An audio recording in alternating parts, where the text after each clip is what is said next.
Greetings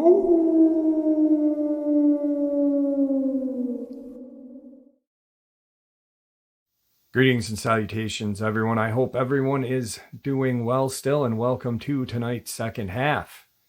I hope everyone's Memorial Day weekend is going well. Before we jump into the second half, though, a couple links. As many of you know, I rely on Patreon, PayPal, channel membership, and the merch to help the channel to continue to grow and go. Links to Patreon, PayPal, and channel membership is in the description below. Merch is displayed directly under the video. Also, Dogman Frightening Encounters, Volume 1 through 3, the audiobook versions. They were written and researched by Tom Lyons, narrated and produced by me, Jeff Nadolny. Those audiobooks are available on Audible, Amazon, and iTunes, links to which are also in the description as well. And finally, last but definitely not least, if you'd really like to help support the channel to continue to grow and go, simply subscribe. It doesn't cost a cent. Click that like button, takes half a second.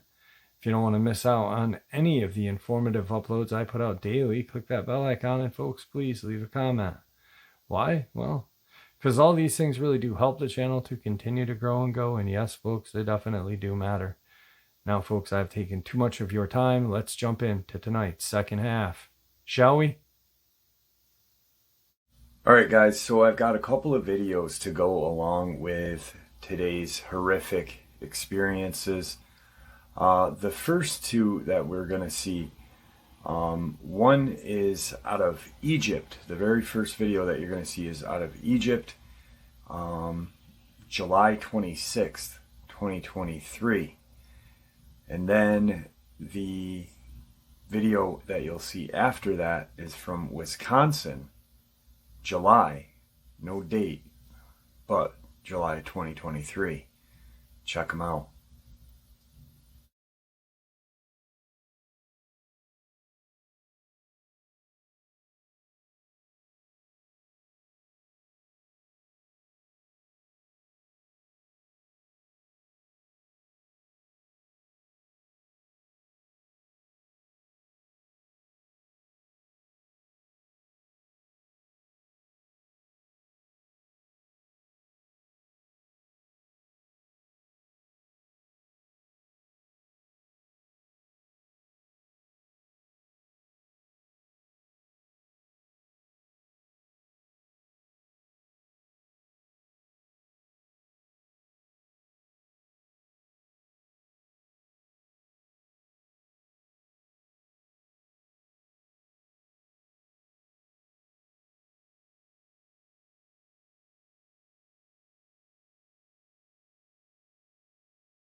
The first week of February is a beautiful time of year in the northern Sonoran Desert, east of Tucson, Arizona.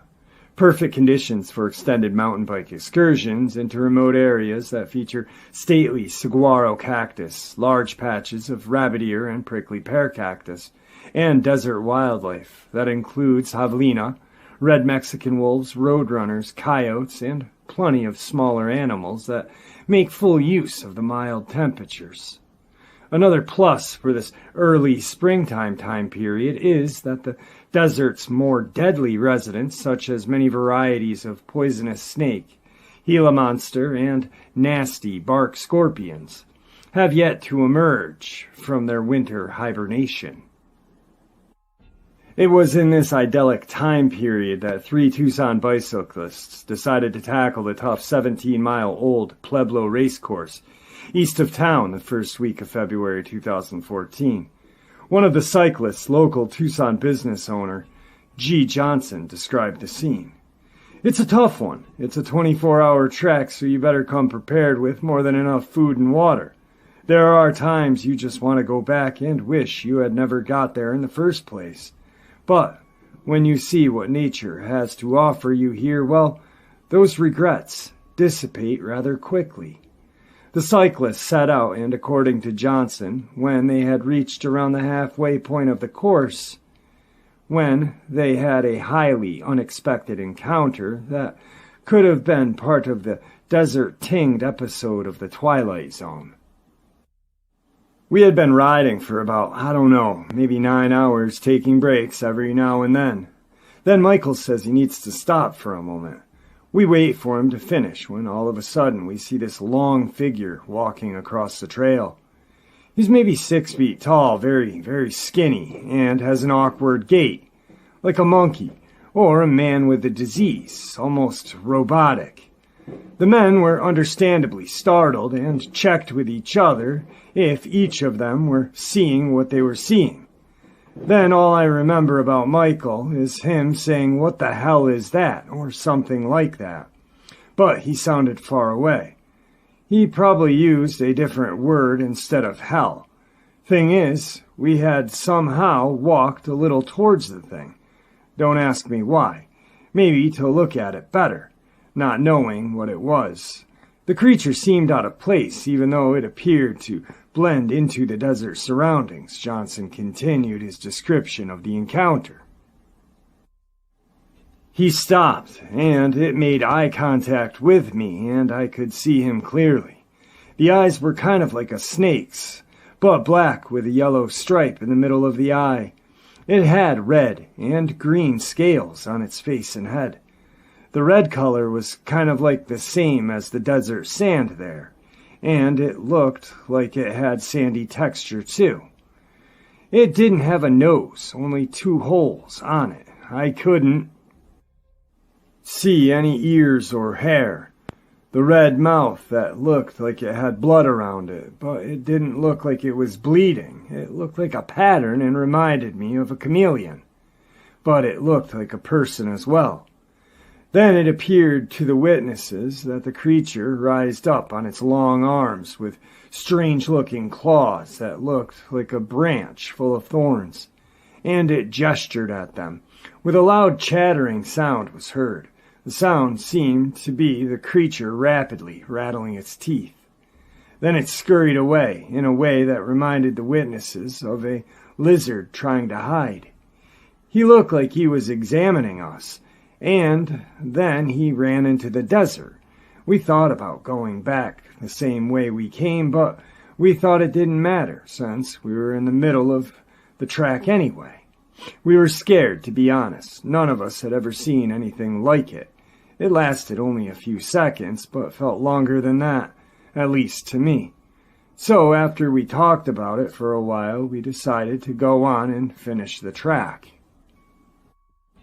The men were rattled by their experience, and after talking about what to do, decided to continue on their way and finish the bike course.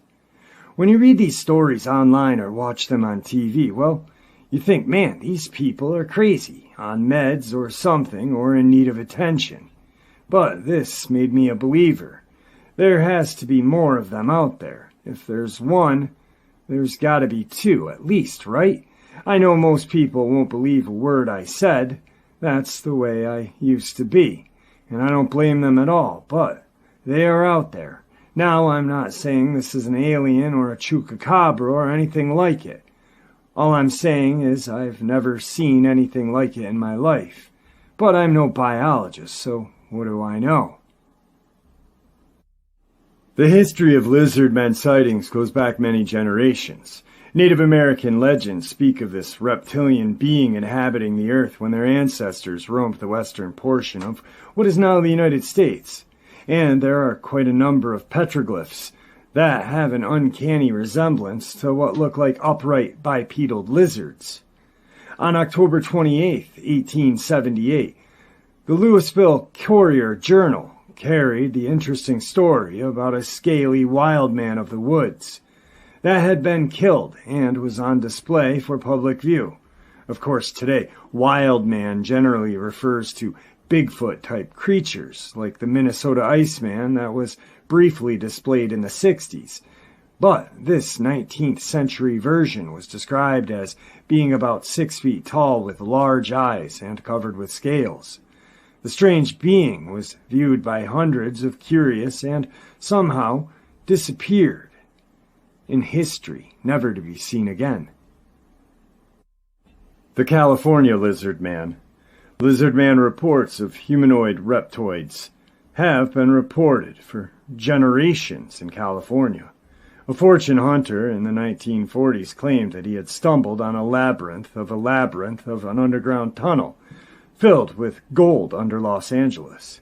He claimed that a race of lizard people were responsible for its construction. January 29th, 1934 article in Los Angeles Times, authored by Jean Basquiat, gave its readers a thrill when it first broke the story. Lizard People's Catacomb City. Engineer sink shaft under Fort Moore Hill to find a maze of tunnels and priceless treasures of legendary inhabitants.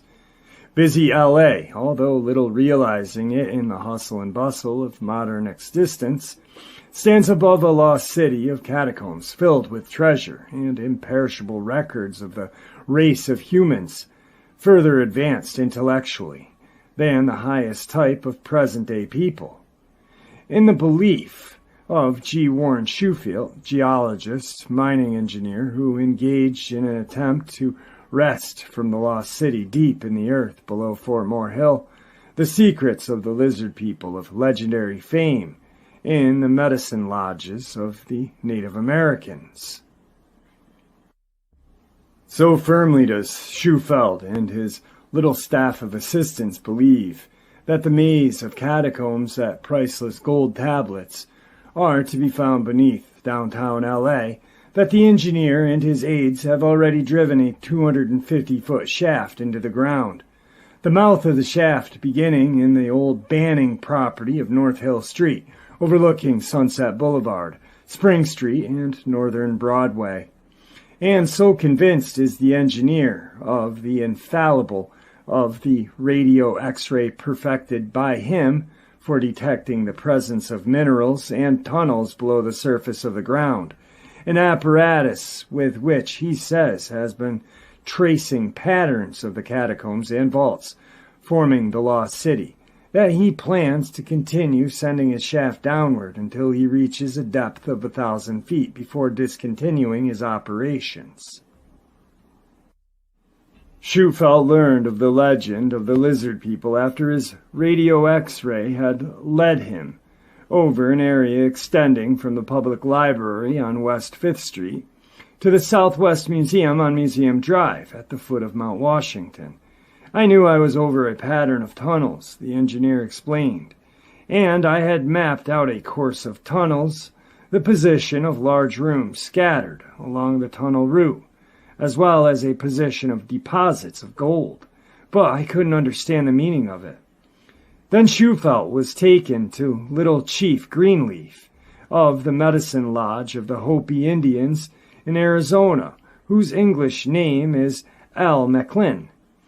The Indian provided the engineer with a legend which, according to both men, dovetails exactly with what Shufield says he had found.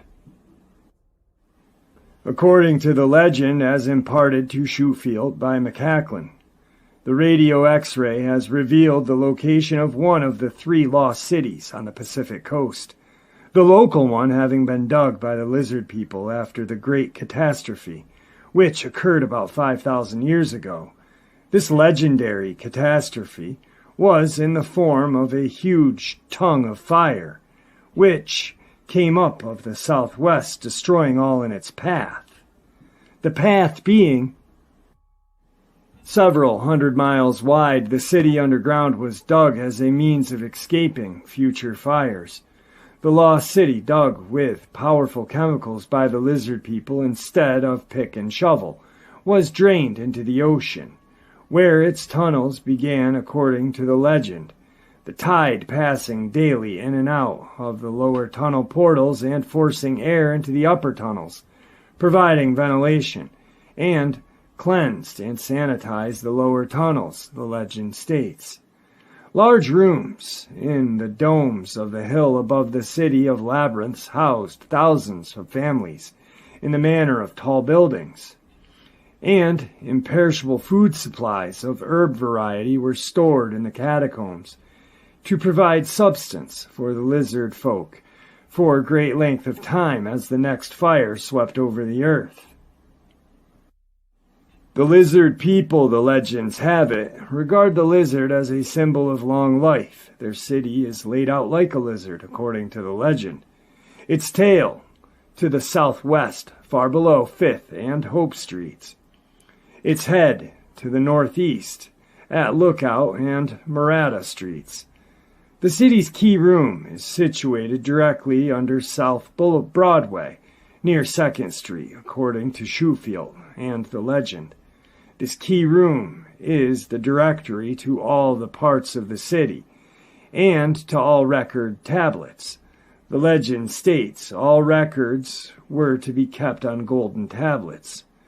4 feet long and 14 inches wide, one of these tablets of gold having been the symbol of life to the legendary lizard people, will be found the record of history of the Mayans, and on one particular tablet, the southwest corner of which will be missing, is found the record of the origin of the human race.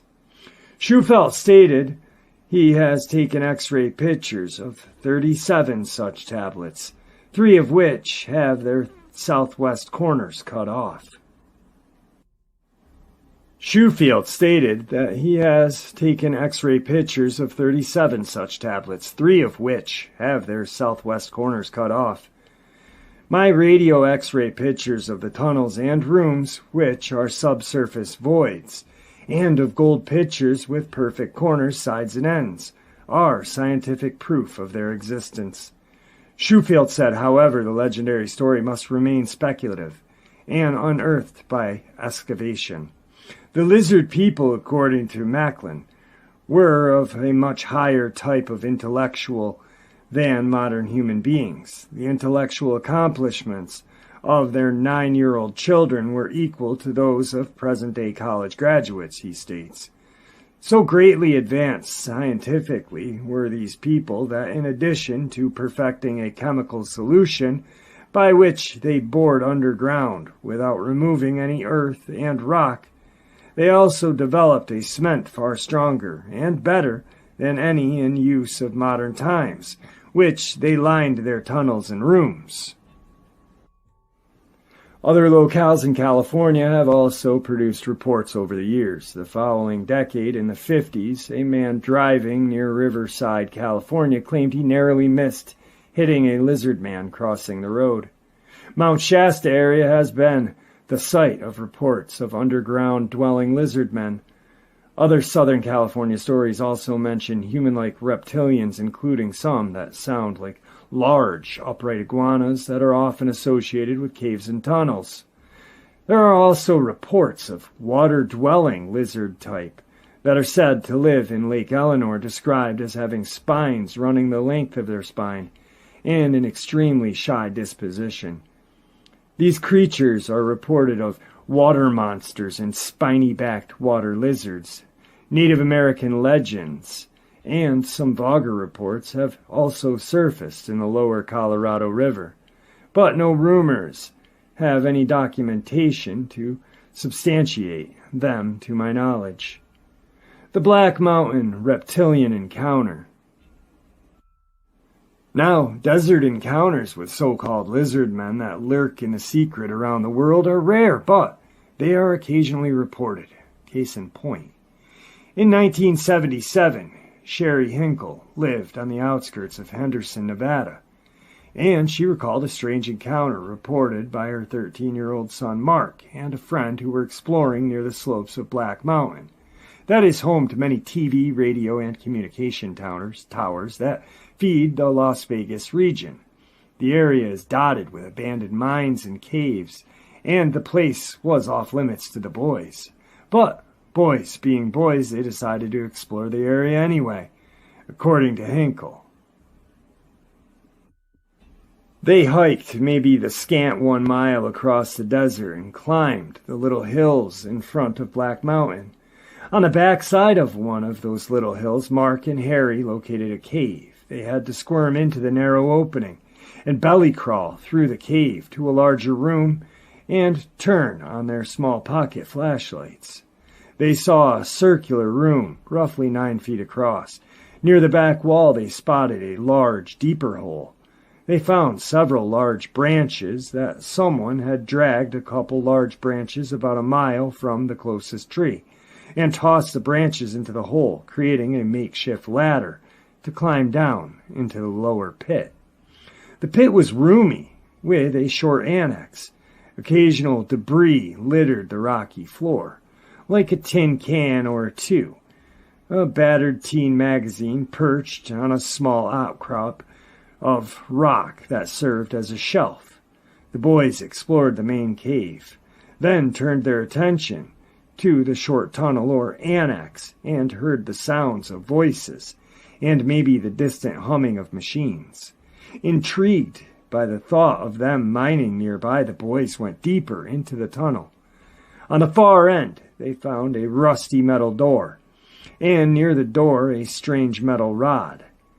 The 1-foot rod was lightweight and resembled aluminum, with a cap on one end and a few strange engravings on the other side.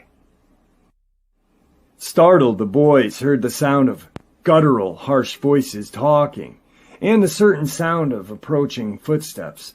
The boys became frightened by the strange vocalizations and hightailed it to their makeshift ladder, and headed out toward the cave entrance on the upper level. As they exited, they heard what sounded like the metal door opening, its old metal screeching. They crawled out of the tunnel opening and ran away from the cave entrance. Thinking they were safe, they breathed a sigh of relief. Without warning, they heard a loud, threatening growl. Harry and Mark looked back at the cave entrance, and to their horrified eyes they watched as a very large, greenish humanoid struggled to force his big body out of that narrow cave. The boys screamed and started running down the slope of the hill, running top speed. They didn't look back until they were near my yard. Now the two boys excitedly told Sherry of their encounter and produced the strange metal rod for her to examine. The rod was approximately 1.5 inches across, maybe a foot long, with a slight indentation at one end, and a plain gray cap on the other. I looked at the bizarre symbols engraved in the 3-inch section of the rod. It was just symbols of spirals, circles in different sizes, a few triangles, and a few unknown symbols. There were no levers or buttons, and the cap at the end didn't seem to move. The rod, with its professionally created symbols and smooth to the touch, I knew it was not a toy, but nothing I recognized. One would think that this would be the end of the encounter. But, as it turns out, according to Hinkle, the lizard men wanted their rod back. After the excitement of the encounter, it was difficult to get Mark and her other 3 kids to bed. But after some convincing, they went to his bedroom to get the much-needed night's rest. Then the nightmarish events began. It must have been around 2 in the morning when Mark shook me, whispering harshly that someone was trying to get into his bedroom window. I hoped it was just a nightmare or his nerves were still on edge. Quietly, we slipped into his bedroom and listened to the sounds of scraping at the window's edge. He was not mistaken. In the light of the moon, I could make out a silhouette of head and shoulders of a man. I was alone with my 4 kids, no husband to protect us, so I grabbed my flashlight, suddenly tossing the curtains open to face this man. There was a glare from the flashlight on the window, but past the glare I could clearly see a large head with ridges on the top, other ridges on his cheekbones, and the glow of golden eyes. Mark and I stood still, unmoving. Both fear and shock kept us frozen. The lizard man didn't move either, his hand still poised in his attempt to pry the window open. His hand was large, with webbed, rough, gnarly-looking fingers with powerful claws. After a couple of minutes, not seconds, but long, agonized minutes, with our hearts pounding, I knew I had to do something. One hand still holding the flashlight beam on his face and my eyes still locked into those golden eyes, I fumbled around in the dark with my other hand, hoping to find something to use as a weapon if needed. He glanced at my hand, looked back into my eyes. He turned his head a little, as if he was asking a question. He slightly opened his lipless lips, displaying 4 of his pointed teeth, and suddenly he turned and ran off into the desert. As with the vast majority of stories that feature physical evidence and accounts too strange to be believed, the frightened mother of 4 decided that the rod must be returned to the cave. Later in the morning, we decided the reason the lizard man was breaking into the house was to reclaim the metal rod. Mark and I hiked back to the cave and placed the strange rod beside the cave entrance. Of course, my first question would be, did they take any photographs or video of the rod, or attempt to shave off any of the metal for later analysis? This article doesn't mention any attempts to document their seemingly unbelievable account, but does mention hearing of other sightings of weird humanoid types in the area. We're given no dates, names, or descriptions.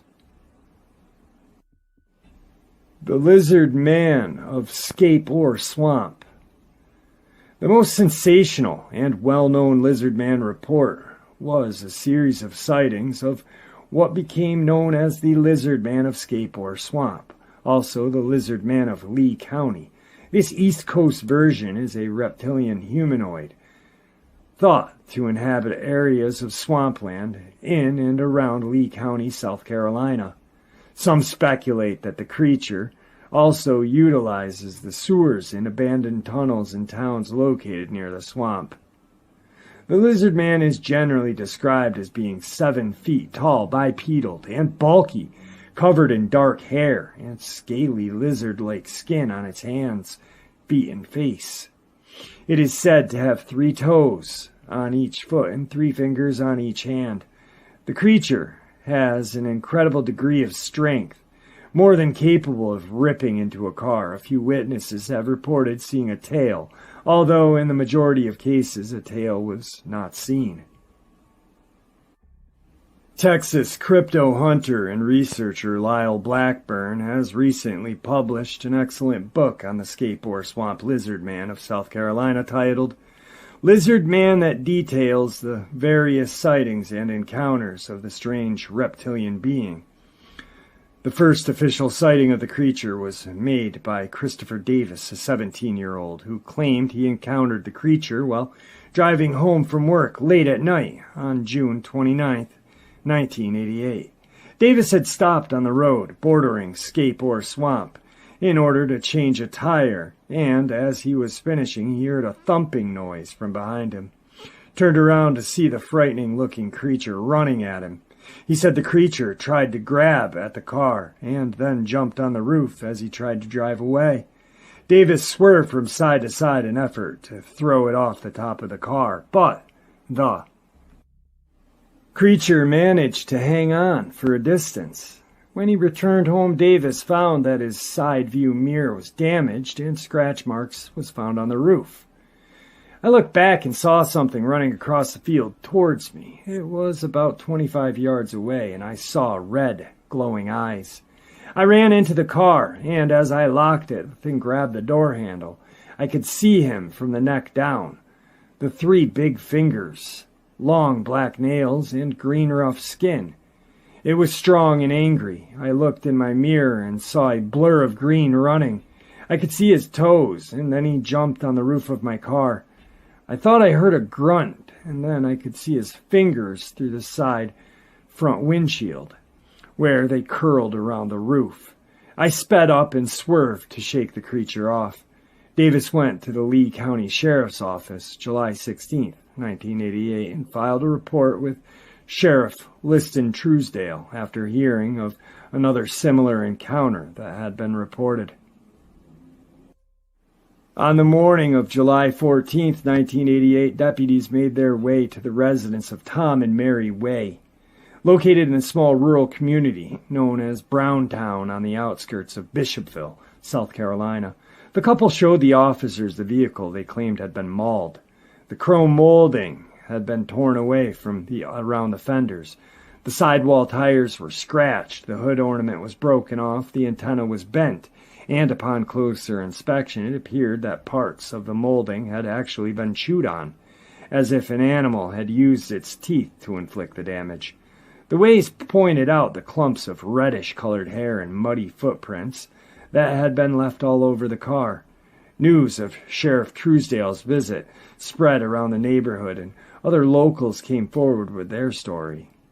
Truesdale told reporters later, "While we are looking over the situation, we learned that people in Browntown community had been seeing a strange creature about 7 feet tall with red eyes. Some of them described it as green, but some of them as brown. They thought it might be responsible for what happened to the car." Some other incidences. There were several additional reports of a large lizard-like creature in the months that followed the Davis sighting, and other incidences of unusual scratches and bite marks found on cars parked close to the swamp. Most of these are said to have occurred within 3-mile radius of Bishopville Swamp, which seemed to be the epicenter of the lizard man sighting and alleged activity. At the time, local law enforcement officials reacted to reports of the lizard man with a mixture of concern and skepticism, stating that a sufficient number of sightings had been made by reliable people for them to believe that something tangible was being seen, but also that it was more likely to be a bear than a lizard man. 2 weeks after Davis's sighting, the sheriff's department made several plaster casts of what appeared to be a 3-toed footprint, measuring some 14 inches in length. Blackburn mentions the media circus that erupted after the story was picked up by wire services. The lizard man stories enthralled the public, who reacted with a mix of skepticism, fascination, and curiosity. Carloads of curious sightseers began to jam Browntown Road as they came for a glimpse of Scape or Swamp, and, if they were lucky, the creature itself. Traffic on the road was steadily from the morning to midnight, something local woodsmen say is a direct result of the sightings. The Item newspaper reported on July 20th, 1988. To make things worse, the WCOS FM radio station out of Columbia offered $1 million reward to anyone who could bring in the lizard thing alive. This not only attracted more outside attention, it also brought in scores of would-be hunters, who were often armed and dangerous. According to the Item article, 4 local friends, each about 20 years old, brought rifles and trucks to the bridge in effort to do a little sightseeing and maybe collect the reward. When asked if he would try to spare the creature and thus meet the main requirement of collecting the money, Tony White replied, "Damn straight, I wouldn't have to work a day in my life." Reporters, television crews, and photographers also began frequenting the area in growing numbers. As they fished for the lizard man, information from locals and shot rolls off of film to accompany their articles and features. The July 20th edition of the Press Courier reported, "The swamp was swamped with TV crews and other curious people hoping to catch a glimpse of the creature." Blackburn is still puzzled about these reptilian human sightings, and in his book Lizard Man mentions the possibility of these sightings may somehow be related to the swamp apes or Bigfoot. Beyond the standard explanations that perpetually swirl around most cryptid sightings, other more fantastic theories have been proposed by researchers for these lizard man cases. These are not specific to the Bishopville lizardmen. Rather, they are intended to account for any and all scaly or otherwise reptilian humanoids. These theories include rare skin diseases, highly evolved dinosaurs, a race of intelligent subterranean reptilians, and even government conspiracies. Some of these may seem extreme in what many consider to be purely cryptozoological case, but perhaps this is due in part to the very concept of the lizard man, one that defies the basic rules of biology. It's not a stretch to theorize that Bigfoot, if real, is simply an undocumented humanoid, sharing traits of both ape and man, since it is presumably a creature that could naturally occur in nature. But if a lizard man possesses traits of both human and reptile, then this becomes more difficult to rationalize. Alright guys, some very horrifying encounters. Reptilians really freak me out. I don't know about you guys, but having seen what I believe to be a Dogman back in 1994, reptilians is something that I do not want to see ever. Especially if I ever find myself in their domain, underground, in some kind of naturally made tunnel or man-made tunnel or reptilian-made tunnel. No thank you. Next couple of video clips. The first one that we're going to see is out of Kenya, Africa. December 8th, 2023, only a few days ago. And then the final video clip is from a TikToker location unknown, but very, very strange. Let's check them out.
The fuck?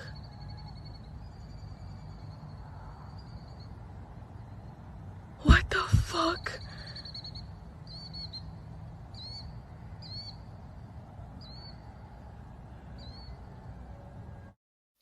Alright folks, so those are some very stunning and unexplainable. Alright folks, some just really creepy video clips. I hope you enjoyed them and those experiences as much as I enjoyed sharing them with you. Thank you all for supporting the channel. It is your support, after all, that keeps this channel growing and going, and what gives people a place to share their experiences, ideas, theories, judgment, and ridicule free, simply treated with the respect we all deserve. Thank you. Everyone stay safe, happy, healthy, and ever vigilant, keeping an eye on our children, pets, family, friends. These creatures are real, they are out there, and dangerous. Share this information with those you love and care about, and it may just help save their lives someday. Until next time, never stop asking questions, never stop searching for answers, and God bless.